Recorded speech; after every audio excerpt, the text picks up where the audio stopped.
গান্ধীকে নিয়ে কতগুলো প্রশ্ন করছি, আপনারা দেখুন তো সঠিক কিনা বা আপনাদের মতামত অবশ্যই জানাবেন। 1 নম্বর, সেই রহস্যময় ট্রেন যাত্রা।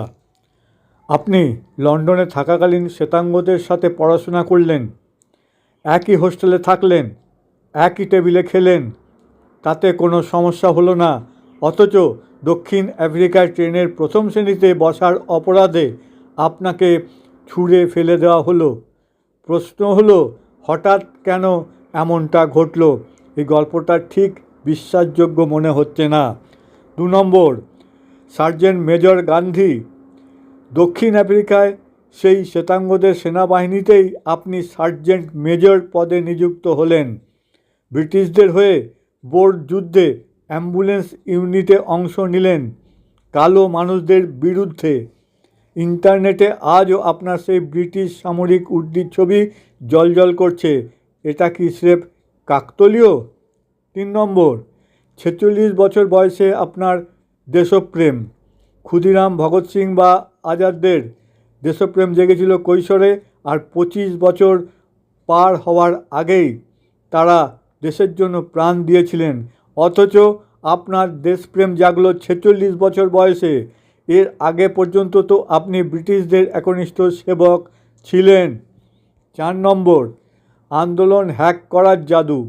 দক্ষিণ আফ্রিকা থেকে ফিরেই আপনাকে অহিংসার দূত সাজিয়ে চম্পারণে পাঠিয়ে দেওয়া হলো।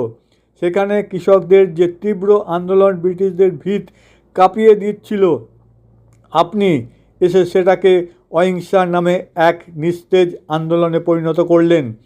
উদ্দেশ্যটা ঠিক কী ছিল? ব্রিটিশদের বাঁচানো? 5, আন্দোলনের হাওয়া বের করে দেওয়া। ভারতীয়দের প্রতি উগ্র ও শক্তিশালী স্বাধীনতা আন্দোলন যখনই চরম পর্যায়ে পৌঁছাতো, আপনি হঠাৎ অহিংসার দোয়াই দিয়ে তা বন্ধ করে দিতেন। আর ওদিকে ব্রিটিশ শাসকরা স্বস্তির নিঃশ্বাস ফেলত। কেন এমন বারবার হতো? 6 নম্বর, নিজের ওপর বিতর্কিত পরীক্ষা। নিজের আত্মসংযম পরীক্ষার নামে নিজের মেয়ে বা নাতনি সমতুল্য নারীদের সাথে নগ্ন হয়ে ঘুমানো কোনো মহাত্মার পরিচয়? আপনি নিজেই তো আপনার বইতে এসব স্বীকার করেছেন। একে কি মহত্ব বলে নাকি বিকৃতি? 7, সুবিধাবাদী অহিংসা। আপনি নিজেকে অহিংসার পূজারী বলেন, অথচ প্রথম ও দ্বিতীয় বিশ্বযুদ্ধে ব্রিটিশদের জেতাতে ভারতীয়দের সেনাবাহিনীতে যোগ দিয়ে লড়াই করার আহ্বান জানিয়েছিলেন। তখন আপনার অহিংসার আদর্শ কোথায় ছিল? 8, নেতাজির পদত্যাগ। যখন ব্রিটিশদের হয়ে যুদ্ধ করা আপনার চোখে অহিংস, তখন দেশের স্বাধীনতার জন্য নেতাজির আজাদ হিন্দ ফৌজের লড়াই কেন আপনার কাছে ব্রাত্য ছিল? কেন তাকে কংগ্রেস ছাড়তে বাধ্য করা হয়েছিল? 9, একপাক্ষিক আদর্শ।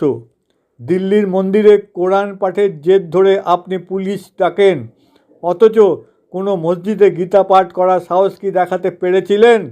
পাকিস্তানকে 55 কোটি টাকা দেওয়া কিংবা দেশভাগের পর অদ্ভুত সব আবদার নিয়ে অনশন করার জেদ কি আসলে সরকারকে ব্ল্যাকমেল করা ছিল না? দেশভাগ রুখতে কেন একবারও অনশন করলেন না? সেই সময় যদি পাকিস্তানকে 55 কোটি টাকা না দিতেন, আর সেই টাকা দেওয়ার জন্য জওহরলাল নেহরুকে চাপ দিয়েছিলেন, অনশন করবেন বলেছিলেন, তখন যদি টাকাটা না দেওয়া হতো, তাহলে পাকিস্তান বাপ বাপ বলে ভারতের সাথে যুক্ত হয়ে যেত। আপনি সেটা জানতেন, কিন্তু আপনি বাধ্য করেছিলেন নেহরুকে 55 কোটি টাকা দিতে। সে পরে বলি, শেষাংশ। গান্ধী, সত্যটা এতটাই যে আপনার অহিংসার পাঠ ছিল কেবল হিন্দুদের জন্য। আপনার আদর্শের জাতাকলে পড়ে পাঞ্জাব, সিন্ধু আর কেরলের হিন্দুরা প্রাণ দিল। ভগৎ সিং ফাঁসি কাস্টে ঝুললেন, কিন্তু আপনার অনশন তাদের জন্য ছিল না। ভাগ্যিস আপনি ইসরায়েলি জন্মাননি, গেলে আজ ইহুদিরা বোমার বদলে চরকা ছুঁতো আর নিজেদের অস্তিত্ব হারাতো।